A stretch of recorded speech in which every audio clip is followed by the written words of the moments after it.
Beck and welcome to my September to be read pile. These are the books that I aim to read during the month, although I have been mood reading a lot and my library holds keep coming available randomly instead of when I think they will. So this is my tentative TBR. I hope to get through all of them, obviously. A lot of them I own, so let's hope that I can get through all of them, but without further ado, let's dive right into them. First off, we've got Battle Mage, which right off the bat, people are going to be like, Beck, you have put this on other TBR piles.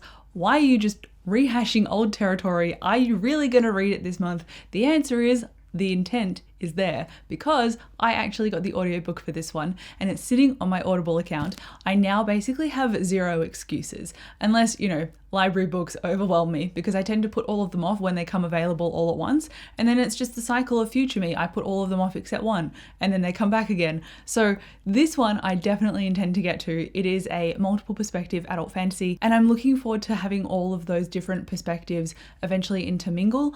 The writing style felt, I want to say basic, but I think just standard, easy to understand, not flowery is a better description than basic. And I liked the first chapter of what I read.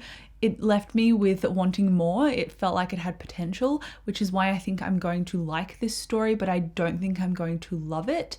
I think it's just going to be 3.5 for me, which is part of the reason that I've put it off for so long. I want to love it, but I'm thinking I'm only going to enjoy it and potentially not continue. I'm really not sure. So I am ultimately just hopeful that this one will surprise me. And then in a bid to try and read more of my TBR that I've got sitting on the cart behind me is City of Stairs by Robert Jackson Bennett, which I also read the first chapter of in my Read It or Unhaul It vlog months ago now, and I have just realized that this one has slipped by me and I actually haven't read it like I said I would. I don't know much about this one either, and I just know that it is a sci-fi. I think there's a character that is on a quest to solve some kind of crime, and while she's trying to solve this crime, she becomes enemy number one or the target and has to kind of save herself. The blurb does support roughly what I've described when it says only one woman is willing to pursue the truth, but it is likely to cost her everything. I think it's got a lot of political intrigue in it, which I'm looking forward to seeing unravel in an engaging, I hope, way.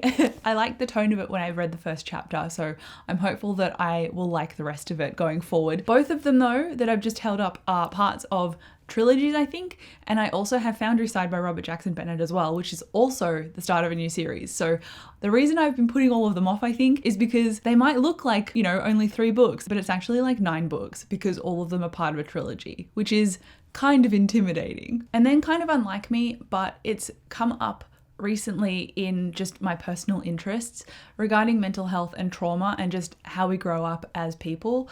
The things that have happened in my personal life have made me realize recently in the past month that connection is so important, and how do we bridge those gaps just between friends, partners, families. And it made me really think, kind of deep dive into my own personal history.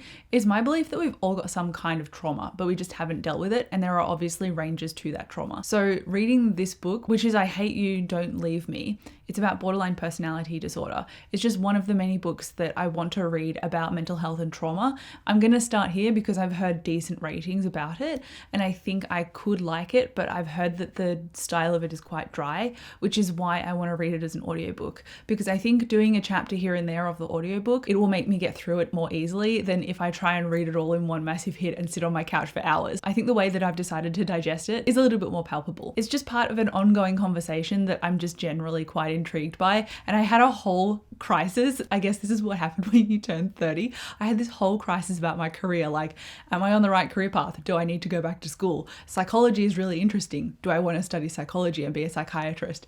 And I was like, no, you are just interested in the subject matter generally. You don't need to redevelop your whole career. So this is me starting down a tentative path of maybe I should read a bit more nonfiction, and I think this is the chosen spot that I wanted to start with that. And then in a massive thematic pivot, I want to read Gwen and Art Are Not in Love. And I say it's a massive pivot because we've gone from like psychological trauma in our own present lives to a Guinevere and Arthur love story. Except instead of following the Arthurian legend, Gwen is in love with a woman and Arthur is in love with a man, and they've both acted as each other's beards so they can be with the people that they truly want to be with. I'm looking forward to reading this one because it just sounds delightful, and also Alice Oseman has said I love it on the front. A blurb from one of my favorite authors, they wrote Heartstopper, where could I go wrong? So I'm looking forward to giving this one a try, to the point where I haven't even hauled this one yet, and it's on my radar to read almost immediately, which is a very good sign. It is also part of a larger initiative or kind of reading vlog idea that I had, which is reading books of the same color. And the other one that I wanted to read for that vlog is A Witch's Guide to Fake Dating a Demon, which I've just started at the end of August, so it might make it onto my September reads. We'll see, depending on how fast I get through it or not. I'm finding it hard to sit down and read, but I'm trying to force myself to make more time to do that during the week. So this one is about a woman who is a witch in modern day. I think it's kind of like adjacent to our world, so it's not like an urban fantasy set in New York or anything, but it's a fictitious place that is kind of like our world, because magic seems to be a really well understood thing as part of life. And this woman is a witch who was prophesized to be the most powerful in this family. And she's just not. She's not very good at conjuring or transfiguration or anything. She's really good at gardening and herbology magics. And I think on accident, she summons a demon somehow. And then because of the proximity maybe, or because they hate each other, and the forced proximity makes them understand each other, there's a romance that develops there, which I'm looking forward to getting into the banter of. Like I said, I've started it, and the descriptions at the beginning and the tone of the story, I was like, oh, I don't know if I like that. It's a bit on the nose, but now getting further into the story, I'm like, I think I could like this. I'll give it a chance. So I'm going to give it 100 pages and see what I think, and I'll obviously talk more about it in my reading vlog. But then I've got one more that fits that kind of colour, and that is, you guessed it, The Shadow Cabinet by Juno Dawson, which is the sequel to Her Majesty's Royal Coven, also part of a series.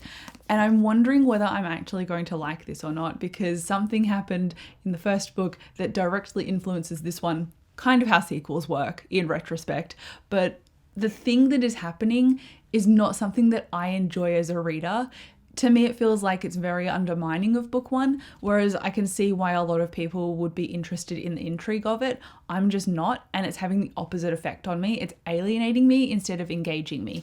So I'm going to try reading this again, because I've already put it down once, and I got 80 pages into it the first time. So I might just pick up from page 80. I'm not going to rehash all that territory again, because I cannot be bothered. And it's genuinely not that long since I tried it anyway, so I kind of remember what happened regardless.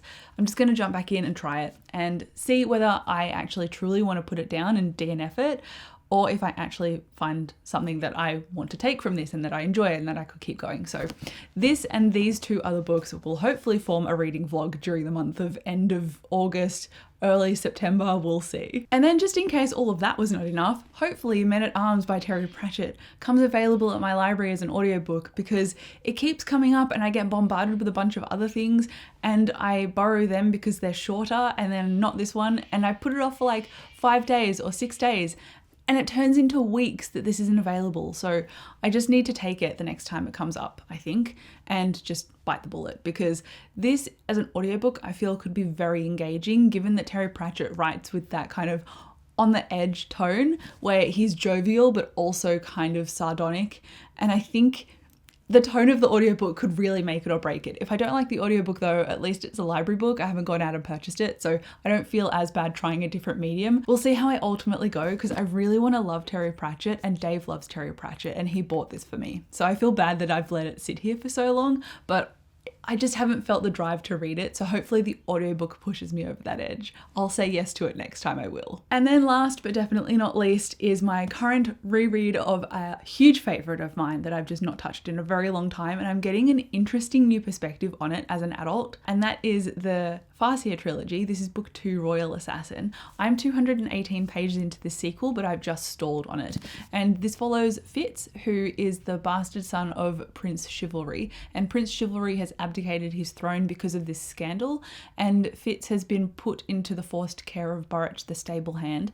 And because Fitz is in a place that kind of ostracizes him because he is the bastard son, and he's got this royal lineage, so he's a risk to let go because they don't want him to threaten the throne. He's in a really hard place, and he doesn't really have anyone to take him under their wing emotionally. And you really get that sadness in your reread, or in your first read as well, because that really came through. And I really appreciate all of the character work that Robin Hobb does.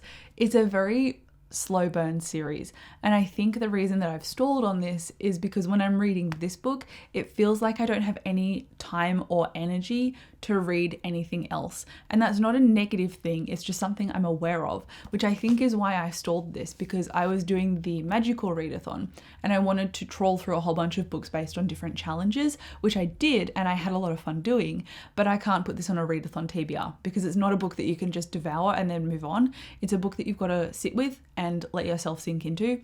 And I've tried doing that, but it's really not working for me. I think because I'm really struggling with just scrolling my phone instead of reading. So I need to start shifting my mindset. Maybe I'll read like 20 or so pages a night or something, and that will start to get me into my momentum again. Because I read so many books in June. I read 15 books in June, and I'm back to reading like 5 books a month again.